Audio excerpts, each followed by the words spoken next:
All right, ladies and gentlemen, Jason Hetland back here with ForTheRide.com and a Rodeo Roundup with PRCA Pro Rodeo Announcer J.W. Kinder. J.W., what a fantastic 2012 finals it has been so far. Huge storylines every night. Well, record crowds in that Thomas and Mack building, phenomenal competition. It's always the best of the best. You're taking the top 15 of each event. You know it's not going to be won the first night, but here we are, later in the rounds, and we'll crown a world champion tomorrow night. So it is certainly getting interesting. It sure is, and majority of the races are still wide open coming into the 9th round.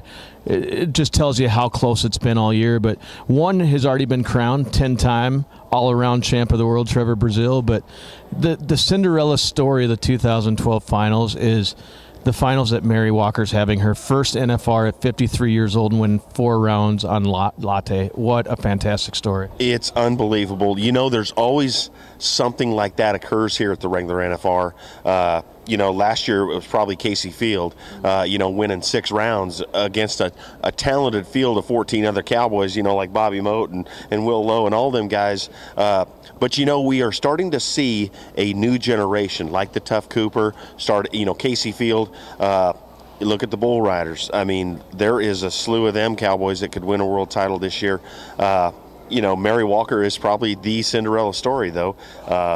It's just phenomenal. There usually is one story that comes out of this NFR each and every year in 10 rounds, and right now I would say it would be Mary Walker. She's having a phenomenal 10 days. So I agree with you without a shadow of a doubt, and the story that we talked to after her 4th round win is the amount of money she's had to put into her vehicle, the last year just to stay on the road.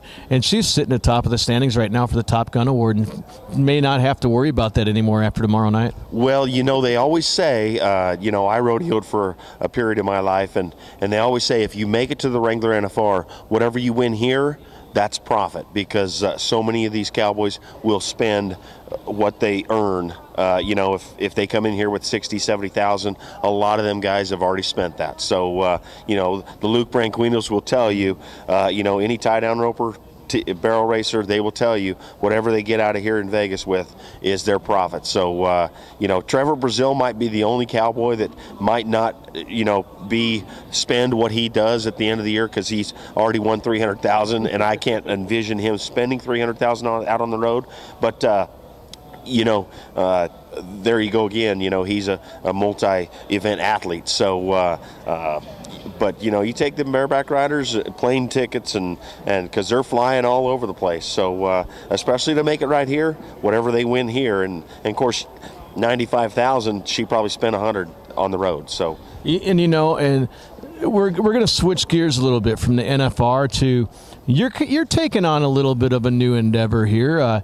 Not only are you announcing rodeos all year long, but on the little bit of downtime you have, you're back home in Wyoming and you're starting an actual brand new company. It's Cowboy Country Outfitters of Wyoming, and it's a kind of a guided hunting tour. Tell us a little bit about that. Well, it is. I spent about 40 weeks out on the road. I just got married in September, and not that it's changed, the way I rodeo or anything, but you're absolutely right. In 2005, I had been guiding for another outfitter, big game outfitter, and I started my own in 2006, and here I am 7 years later. So we've taken some unbelievable clients. I do antelope, deer, elk hunting, mountain lion, and turkey, and in the fall it allows me, say after the Labor Day weekend, to kind of this year I got married on the 8th, and I started hunting on the 13th. So my wife and I, Jody and I, we didn't have a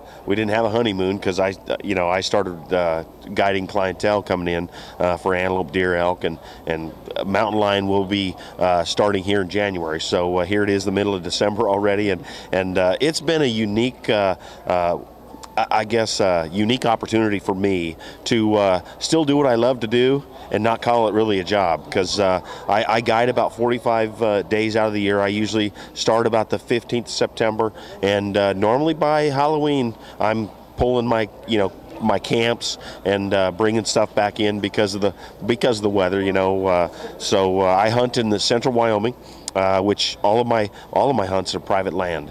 So if you want to come come antelope hunting or deer hunting, I've got some really, really good properties. Fantastic. And if folks are interested to find out how to become part of that and how to get on one of your tours and the rates, how do they go about finding that information? Well, I've got a website built. I have a gal that takes care of it. It's cowboycountryoutfitters.com. And, certainly I'm on Facebook anymore. The social media, I've had rodeo committees call me and say, oh, we want to, we're taking bids. But I've also had hunters or sportsmen, email me on Facebook and or like my page. And then, I was in the Thomas last night. I was walking down on the concourse, and a gal stopped me and she says, we've been on your site. My husband wants to go on a hunting trip next year. So she must have recognized my face, or maybe the Facebook name, or maybe even the Cowboy Country Outfitters. And of course, I am in Wyoming, and that's cowboy country. So we've got, I've got almost 300,000 acres leased. Most people, maybe in your neck of the woods, can't even envision 300,000 acres. So I've got 13 different properties that we hunt antelope, deer, and elk on, and it's all kind of, the elk is right there in the southern bighorn. So I've got some really nice quality animals. So if you're looking for a quality hunt, I've got it.